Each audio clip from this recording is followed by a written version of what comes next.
आज ये special video Jat पे बनाया है। उसके पीछे रीज़न आप भी जानते हो कि जो हेटर्स है उनको तो बैश करूँगा ही मैं। बाय द वे एक इम्पॉर्टेंट न्यूज़ देनी है भाई कि क्रिकेट की भी न्यूज़ दूंगा आज इसमें कि the Virat Kohli retired from test cricket. और इसके बड़े भी है, इससे पीछे भी एक बहुत बड़ी कंट्रोवर्सी, इसके बारे में भी बात करेंगे। रोहित शर्मा भी ऑलरेडी रिटायर्ड हो चुके हैं। मैं इसके पीछे की स्टोरी भी बताऊंगा हुआ क्या था, क्योंकि आप लोग जानते हो कि डिस्ट्रिक्ट लेवल पे क्रिकेट खेला हूँ मैं, तो भाई क्रिकेट तो मैं बहुत अच्छी तरीके से फॉलो करता हूँ। अब नहीं क्रिकेट के मैं वीडियोस बनाता हूँ वो बात अलग है, बट फिर भी जितना मैं जानता हूँ बीसीसीआई को भाई बहुत अच्छी तरीके से। अब देखो, सबसे पहली बात, पहले मैं जाट का अपडेट दे दूँ या पहले मैं जाट का अपडेट दे देता हूँ ऑफिशियली। या आज तरण आदर्श ने एक ज़बरदस्त ट्वीट किया है, और ट्वीट भी किया, इंस्टाग्राम पे भी डाला है, पोस्ट ऑफिशियल किया है। और ये पोस्ट ऐसे ही नहीं किया जाता है दोस्तों, जब तक मेकर प्रोड्यूसर क्लियर नहीं करता है कि हमको सच में प्रॉफिट हुआ है, तब तक उसको कोई राइट नहीं है ये पोस्ट करने का। क्योंकि वो कोई प्रोड्यूसर नहीं, खुद तरण आदर्श, उसने जाट को ऑफिशियली हिट बोला है आज। केसरी 2, जाट और रेड 2 पे जो उसने आज बातें कही है, स्पेशली ये वीडियो जाट का है, इसलिए मैं बाकी बातें नहीं करूँगा। बाकी फिल्मों का भी अपडेट मैंने दे दिया है, बाकी आप देख लेना वीडियो आज जो बनाए हैं। लेकिन जाट को लेके मैं इतने दिन से चिल्ला चिल्ला के बोल रहा था, कुछ हेटर्स है उनको आज ऐसी मिर्ची लगने वाली, तो सुन लो, तो उनके लिए वापस एक बार रिप्लाई करना पड़ेगा। तो आप लोग क्या क्या बोल रहे थे कि सबसे पहले ये नहीं है कि मास ब्लॉकबस्टर हम कैसे मान ले, बॉक्स ऑफिस इंडिया को आने दो, आया, उसका हिट आया, उसके बाद आप बोल रहे थे नहीं बॉली मूवी रिव्यूज़ ने एवरेज दिया। वो कौन है भाई? बॉक्स ऑफिस इंडिया अलग है, वो कौन है जो अपने आप को एवरेज दे रही थी? फिर भी वो एवरेज आया। तुम लोग चाहते थे कि फ्लॉप आए, आएगा, आया ना? नहीं आया ना? ओके, पिंक विला ने भी हिट दिया था ऑलरेडी, बॉलीवुड हंगामा भी शायद एवरेज या हिट दिया था, कुछ इतना याद है मुझे। अभी ये तो बड़ी बड़ी साइट्स है सब, पर इनमें से माना तो सिर्फ बॉक्स ऑफिस इंडिया को जाता है जिन्होंने क्लीन हिट दिया था। आज जो बड़ा क्रिटिक है तरण आदर्श, उसने क्लीन हिट, और उसने तो ये तक कहा है कि थिएटरिकल बिजनेस में ये प्रॉफिट में गई है फिल्म। और जब सबसे इंपॉर्टेंट क्या होता है, ओटीटी राइट्स वगैरह कोई नहीं पूछता है भाई, जब थिएटरिकल वर्डिक्ट वो क्या है तो वो हिट है। ओटीटी पे भाई कोई डिजास्टर फिल्में भी कमा लेती है, वैसा नहीं रहता है। ओटीटी राइट्स इतने में बिके उतने में बिके, कुछ नहीं पूछता है कोई। थिएटरिकल वर्डिक्ट अलग होता है, ओटीटी का अलग होता है। थिएटरिकल वर्डिक्ट ही इंपॉर्टेंट होता है। ये तो ओटीटी का अभी वैल्यू बढ़ा भाई, वरना आप कैसे पूछते थे लोग पहले से? जब से बॉलीवुड बना है, जब से भारत बना है, जब से ये फिल्में आई थी, हिट या फ्लॉप के पहले ओटीटी हुआ करता था कि अबे जो हिट है हिट है, जो फ्लॉप है फ्लॉप है, जो एवरेज है एवरेज है। करेक्ट है, ओटीटी का क्या लेना देना है? थिएटरिकल आज क्लीन हिट तरण आदर्श ने। और तरण आदर्श ने क्यों बोला ये चीज़? क्योंकि विकीपीडिया में हिट दिया है, बॉक्स ऑफ कमर्शियल सक्सेस लिखा है, बॉक्स ऑफिस इंडिया पे भी आज देख रहा हूँ मैं, क्लियरली हिट दिया है। बॉली मूवी रिव्यूज़ ने एवरेज दिया है, बड़ी बड़ी साइट्स ने हिट दिया है। और आज तो तरण आदर्श ने, वो तो भाई नंबर वाला आदमी है, वो सीधा हिट हिट बोलता है, फ्लॉप फ्लॉप बोलता है। उसने क्लीन हिट दिया है, clean commercial success, clean success लिखा है आज। इससे पता चल गया कि क्लीन हिट हो गई, बात ख़त्म। आज 25 लाख, सॉरी कल 26 लाख आया था, आज 13 लाख के आसपास बिजनेस होने वाला है जाट का। अपडेट देते रहूँगा। ये फिल्म सुनाए और 20 दिन थिएटर में है, कम जगह पे, लेकिन 20 डेज़। लेकिन हाँ, मेरा ये मानना है कि शायद 20 डेज़ नहीं होगी, क्योंकि जो हॉलीवुड की फिल्में आ रही है शायद वो कब्जा कर लेगी हाँ स्क्रीन्स पे, तो थोड़ी कम हो जाएगी। 10-15 दिन तो फिर भी चलेगी फिल्म थिएटर में, देखते। पर 56 डेज़ बाद ही ओटीटी पे आने वाली है, थिएटर रिलीज़ के 56 डेज़ बाद, मतलब अप्रैल, आई थिंक जून में आएगी, 5-6 जून को। ओके, ये भी हो गया आप क्लीन, आप कोई इशू नहीं, आपको मसला नहीं, डाउट नहीं कोई भी चीज़ का। चलो ये भी हो गया। अब क्या बाकी है आप लोगों को जानना है? हाँ, ये हो गया कि Jaat official declared as hit. ये मैं नहीं, अब पूरी दुनिया बोल रही क्लीन हिट हो गई, बात खत्म।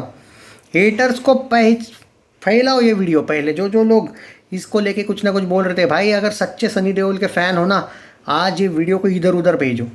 और विराट कोहली के भी फ़ैन हो दोस्तों, तो ये आपके लिए शायद अच्छी न्यूज़ नहीं है। इवन रोहित शर्मा और रविचंद्र अश्विन, देखो 6 महीने में, ऑलमोस्ट 6 महीने हो गए, शायद 6 महीने में ऑलमोस्ट 3 बड़ी test retirements. It's a big concern. अब मैं यही कह सकता हूँ, देखो मेरा पर्सनल ये कहना था कि मैं मानता हूँ कि विराट का जो भी टेस्ट का फॉर्म था वो थोड़ा सा इन और आउट था लास्ट के 2-3 साल में। इनफैक्ट लोग 5 साल बोलते हैं, बट भाई उसमें से 2 साल तो कोविड में ही चले गए थे, तो 2-3 साल से मैं भी मानता हूँ। बट यार एक लीजेंडरी प्लेयर, मैं ये एक्सपेक्ट कर रहा था। 9,200 टेस्ट रन थे ना भाई, देखो कम से कम 10,000 आप किसी भी बड़े प्लेयर को देखो यार, वनडे में ज़बरदस्त थे और टेस्ट में भी मैं 10,000 तो कम से कम एक्सपेक्ट कर रहा था यार कि 10-10 तो आ जाए। मैं मानता हूँ भाई हर कोई सचिन नहीं बन सकता, एंड जो फैक्ट है इसके फैंस को अगर मिर्ची लगे तो मुझे फ़र्क नहीं पड़ता है। देखो जो सच है वो सच है। सचिन के रिटायरमेंट के टाइम का एवरेज था 55 कुछ टेस्ट में, शायद 54-55। कोहली का 52 से 46 पे आया था, ये मैं भी मानता हूँ।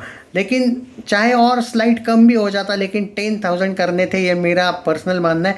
क्योंकि एक अलग ही ऑरा, एक अलग ही लोग देखने लगते हैं कि हाँ 10,000 टेस्ट वनडे में मानता हूँ भाई, लेकिन test format is the biggest format ever, ये किसी ने बताने की ज़रूरत नहीं है। तो मैं थोड़ा डिसअपॉइंटेड हुई इस संन्यास से, लेकिन इसके पीछे बड़ी कंट्रोवर्सी हुई है भाई। हाँ, अब आप बीसीसीआई का गेम सुन लो, ये कोई नहीं बताएगा आपको कि हुआ क्या है। देखो हुआ ये था कि सबसे पहले ये सब शुरू हुआ न्यूजीलैंड सीरीज़ से। न्यूजीलैंड सीरीज़ 3-0 हम हारे, कितने साल बाद हम घर पे सीरीज़ हारे, लेकिन बहुत ज़्यादा मीडिया ने इसमें ब्लेम किया रोहित को और विराट को, और वो दोनों परेशान हो चुके थे। इवन अश्विन का भी परफॉर्मेंस ज़बरदस्त नहीं था, उससे बेटर परफॉर्मेंस उस सीरीज़ में सुंदर ने किया था, वॉशिंगटन सुंदर ने। तो अश्विन ने तो वहीं पर डिसाइड कर लिया था कि अपना ऑस्ट्रेलिया सीरीज़ ही लास्ट है। वहाँ पे भी उसको प्लेइंग 11 में शायद मौका नहीं मिला, तो उसने डिसाइड कर लिया कि चलो मैं पहले ही जाता हूँ। लेकिन उसको बोला कि नहीं, कम से कम एक मैच खेल लो आप, हम आपको खिला रहे हैं एक मैच, फेयरवेल मैच दे देंगे, ये बोल दिया था उसको। मतलब बीसीसीआई का क्लियर था कि हाँ भाई तुम जाओ, हमारी तरफ से हम एक फेयरवेल मैच दे देंगे। अब सुन लो क्या हुआ। अब रोहित शर्मा का ऐसा था कि भाई रोहित शर्मा ने वहाँ पे, ये अंदर की बात है हाँ भाई, रोहित शर्मा को ये उम्मीद थी कि वो एज अ कैप्टन इंग्लैंड में जाएगा। ये कोई पागल नहीं है दोनों, ये दोनों रेड बॉल की प्रैक्टिस की थी। एक मान के चलो अगर इन लोगों का पहले से डिसीजन था कि रिटायर्ड होना है, ये रेड बॉल की प्रैक्टिस क्यों करते हैं आईपीएल से पहले? विराट कोहली रणजी मैच खेलने क्यों जाता है ये बोलो, चलो बाकी सब छोड़ दो, रणजी मैच खेलने क्यों गया था वो? भाई एक सिंपल सा लॉजिक था। विराट कोहली का तो एक ऑफिशियल स्टेटमेंट भी है कि मुझे टेस्ट में कम से कम 10,000 रन, और उसका बेस्ट फॉर्मेट वो मानता है, वो खुद बोलता है test is the best format और मुझे 10,000 रन तो करने ही है। और ये स्टेटमेंट तो उसने शायद 2 साल पहले भी दिया था, उसका तो एम। और जब वो शुरुआत में डेब्यू किया था तब भी उसने बोला था कि टेस्ट में 10,000 रन करने की एक यही अलग होती है।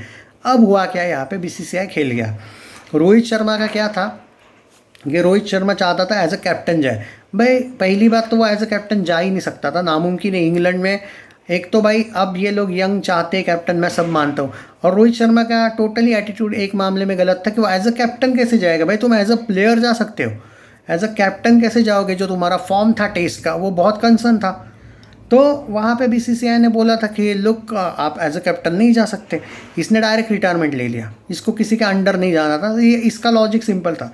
विराट कोहली का ऐसा था कि बीसीसीआई ड्रामा कर रहा था कि ये 8 दिन पहले ही इसने बोल दिया था कि मैं फाइनली ले रहा हूँ रिटायरमेंट।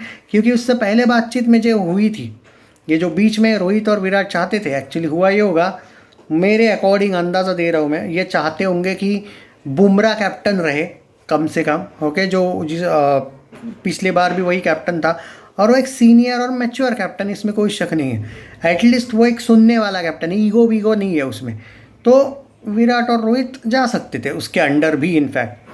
पर अब ये हुआ कि सिनारियो ही गया, और मैंने तो सुना है कि बीसीसीआई ने एक मीटिंग बुलाई थी बीच में विराट और रोहित को लेके भी, और वहाँ पे ये बोल दिया था कि we are looking for young players, okay. और तो हम आपको अगर इंग्लैंड लेके भी जाएंगे तो हम वहाँ पे आपको जज करने लगेंगे, जो इससे पहले हमने कभी जज नहीं किया, कि नाम पे खेलते रहोगे। लेकिन अगर आपका 1 या 2 मैच में परफॉर्मेंस नहीं है चला, तो आपको तीसरी टेस्ट मैच स्क्वाड में होके भी शायद 15 में बैठना पड़ेगा बाहर, अगर फॉर्म ख़राब है तो भाई इन दोनों ने डिसाइड कर लिया कि भाई इतने कौन हो तुम लोग इतने कौन हो तुम लोग, हम जाते, निकल लिए। ये भाई हुआ है, और ये मजाक के वे में भले ही मैंने सुना, मतलब बताया होगा, पर ये सीरियस टॉपिक के साथ हुआ है भाई। क्योंकि और ये कोई हैप्पी वाली रिटायरमेंट नहीं है, सिंपल सी बात बोल रहा। भले विराट का स्टेटमेंट ये था कि मैं बहुत खुश हूँ अपने क्रिकेट करियर, टेस्ट करियर से। मैं भी मानता हूँ कि खुश तो होने चाहिए, ज़बरदस्त है, एवरेज वगैरह कोई इशू नहीं है, रन 100 कोई इशू नहीं, पर खुश रिटायरमेंट से है नहीं कह सकता मैं। क्योंकि मुझे समहाउ लगता है कि वो जो 800 रन पड़े हुए थे या 700 रन, जो भी 9,200 या 300 रन है टेस्ट में, वो खटक रहे होंगे भाई बंदे को। तो मुझे क्योंकि रोहित का तो फिर भी टेस्ट करियर इन और आउट था, 4200 4100 कुछ रन है उसके, पर इसका ये टेस्ट में रेगुलर प्लेयर हुआ करता था।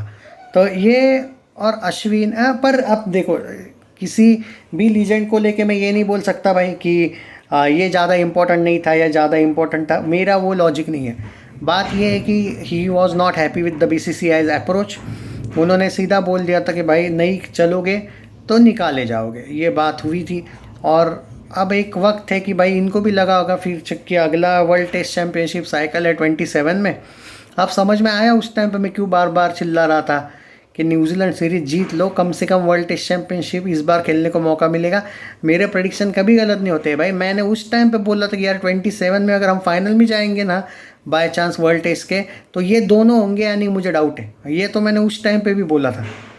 तो हुआ वो, तो यही है भाई ये पूरी स्टोरी। बट BCCI ने भी नहीं माना, और ये भी अच्छा किया इसने कि दूसरे के अंडर नहीं गया। बुमराह होता भाई कैप्टन तो मैं भी मानता जब से, लेकिन ये कल से वो न्यूज़ आई है ना कि वो पंत या गिल में से कोई कैप्टन बनने वाला है, ख़त्म। तो मतलब जो ख़त्म तो नहीं, पर जो होगा सो होगा अब। पर इन्होंने अच्छा डिसीजन लिया फिर, क्योंकि ईगो के आगे बेवजह, फिर अपने में भी ईगो है ना भाई। कोहली भी बोला होगा भाई तुम दिखा रहे हो तो मैं भी ईगो दिखाता हूँ, ईगो तो भाई फिर कुट कुट के भरा है फिर मेरे में।